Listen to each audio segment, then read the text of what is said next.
Prime Minister to update on National Cabinet. I've just come from a National Cabinet meeting.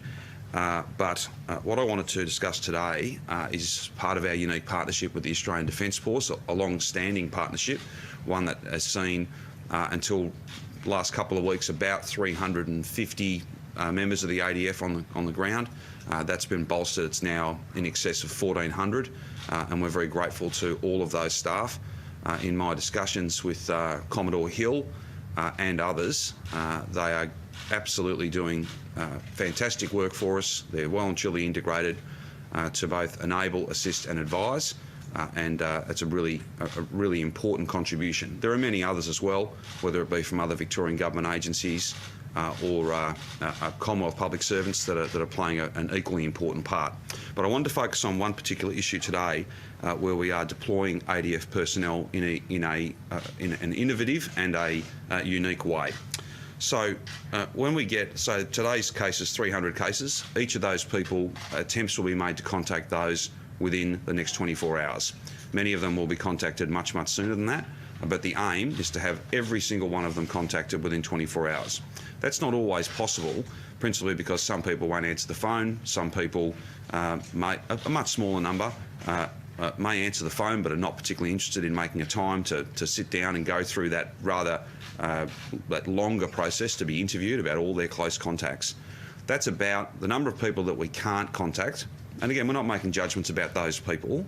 In the main, it'll just be playing phone tag, if you like, back and forth, but not actually connecting with those people. That can be up to about 25%. It is unacceptable that we have anybody not contacted within that 24-hour period. And when I say contacted, not just a phone call outbound, but an actual interview conducted. What we're going to do, and this has happened the last 3 or 4 days to be proven up, when it's now going to be dramatically expanded, there will be some 28 teams of ADF personnel and authorised officers from the Department of Health. They will go out in the following circumstances. So one of those 300 people who's tested positive today, they are telephoned. They are telephoned again within a 2-hour period. If contact cannot be made with them via those 2 telephone calls in a 2-hour period, then ADF and authorised officers will be deployed to go and door knock those people and to conduct that interview on their doorstep, as opposed to doing it over the phone. It's not about making judgments about people. It's just a practical challenge. In any list of people that you ring, there will always be some that you can't get through to.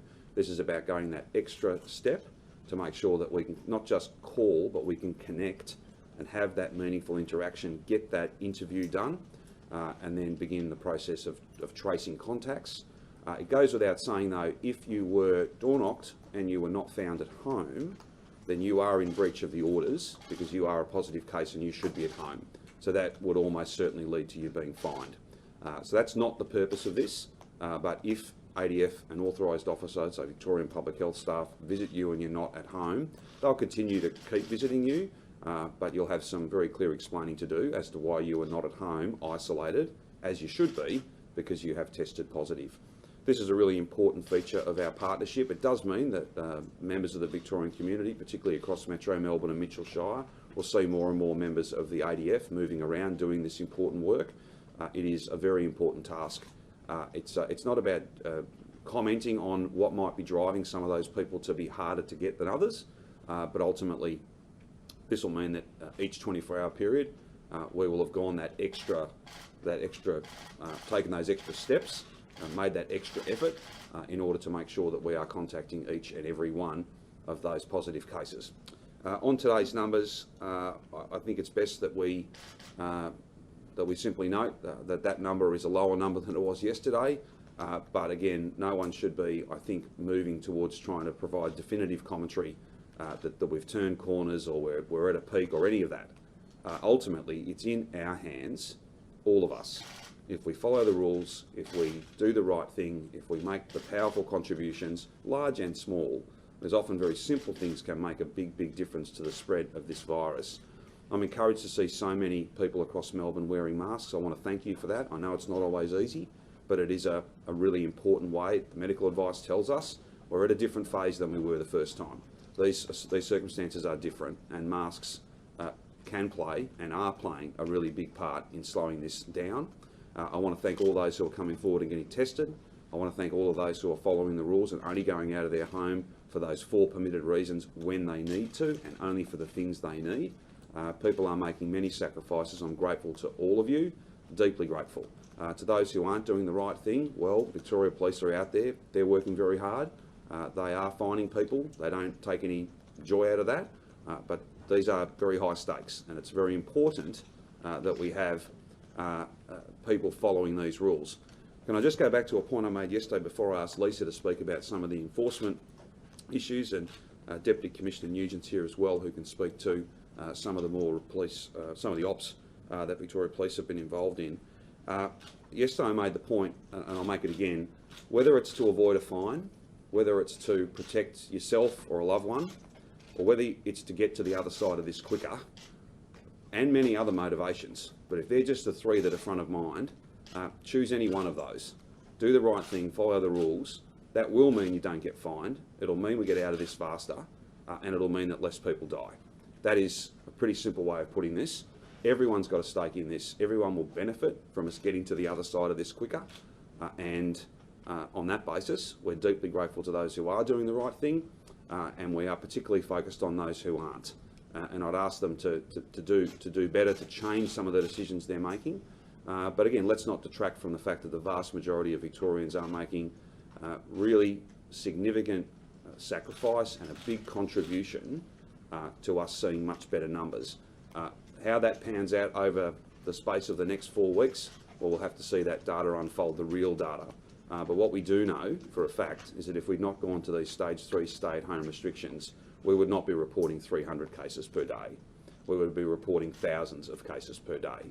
We have, it would seem, avoided that, and that's a wholly good thing, because for every 1,000 people that are positive each day, there will be many hundreds that finish up in hospital, and there will be many who die. We don't want that. We want to avoid that, and it would seem that that's exactly what we've been able to achieve.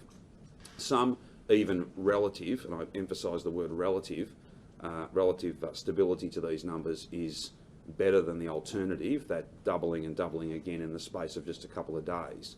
But that's not good enough. That won't be good enough for us to reopen. We have to drive these numbers down, and that's why compliance, doing the right thing, get tested quickly, go home, and wait until the test result comes back to you. If you are positive, then obviously you've got to be at home for those 14 days, and you've got to be part of our process of contact tracing. And if for whatever reason you don't answer the phone, then ADF personnel will be knocking on your door, and they will bring the public health response to you, and they'll do that interview on your doorstep. That's not something to be afraid of. That's just everyone working together as one team to make sure that we've got the best public health response to this global pandemic.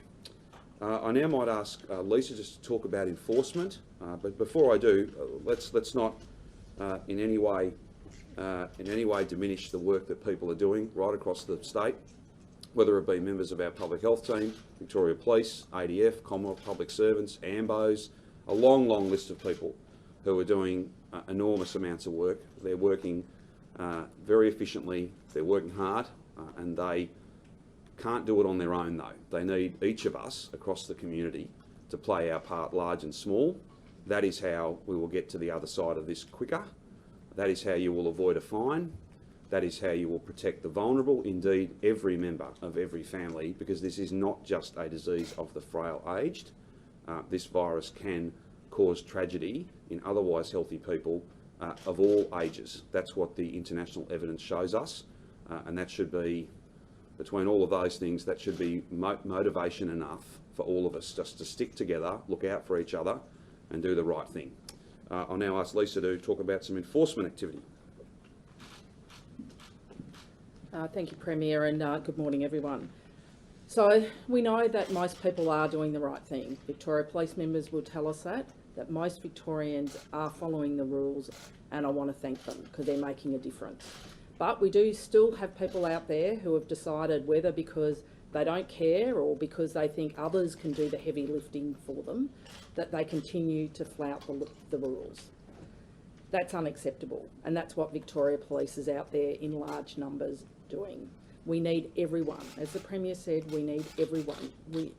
People must follow the rules. This is what is going to make a difference. If you're not following the rules, you've got to ask yourself, why? What am I contributing to this? Why am I doing this? Why am I trying to get through an unrestricted area into an unrestricted area? What good does that do any other Victorian? We know over the last 24 hours, police have done over 5,300 spot checks, and I think the figure is now up to 154,000 checks since this first began. That's through patrols, it's through home visits, it's checking on businesses, it's following up on the police assistance line calls. Really significant number of checks that they're doing. And unfortunately yesterday they had to issue about just over 100 fines, 101 fines, 63 warnings, one of the bigger numbers. And you have a look at those figures. It's people who decide they're still wanting to party, people who have decided that they want to continue to go to brothels, people who have decided that the gym can continue to operate, and of course people who have decided to go into unrestricted areas. Our police assistance line, and I want to thank all those people who continue to use that as a way of letting police know where there may be concerns in our community. That received 1,300 calls yesterday. So again, large numbers of Victorians who are trying to do the right thing, people who are already doing the right thing, wanting to make sure that other Victorians are also doing the right thing. In terms of masks, I think the message, and the Deputy Commissioner would back this in, is that overwhelmingly people in Melbourne and Mitchell Shire have absolutely done the right thing about masks. They've embraced masks, they're doing the right thing. But unfortunately, despite the fact Victoria Police have got a discretion policy, they're handing out masks, they're talking to people about why they need it. They've had to have a handful of fines yesterday, people who refuse to wear them. So be in no doubt, whether you're trying to get through a roadblock, whether you're trying to get away with not wearing a mask, whether you're trying to have a party, Victoria Police will be there and fining you if you do the wrong thing. Again, most people are doing the right thing. Most people are doing the heavy lifting out there. We just need everyone to do a bit of that heavy lifting. So Victoria Police will continue to focus on those blatant, obvious and deliberate breaches. Their discretion period for masks will continue over the next 7 days, but be in no doubt that for all the other incidences, the discretion period is limiting, and that's why we're starting to see the sort of fines we saw at the start of this pandemic. Victoria Police members don't want to be doing this.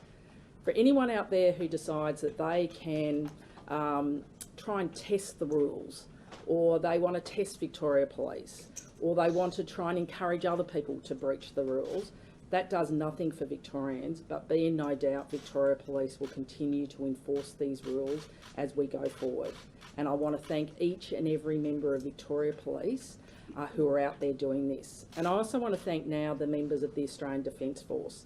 So at the moment we have around 250 ADF people who are doing either the roadblocks with Victoria Police, or who have now started on a new series of patrols around high profile areas, high pedestrian and cycling areas like the Tan, like Princes Park, like Albert Park Lake.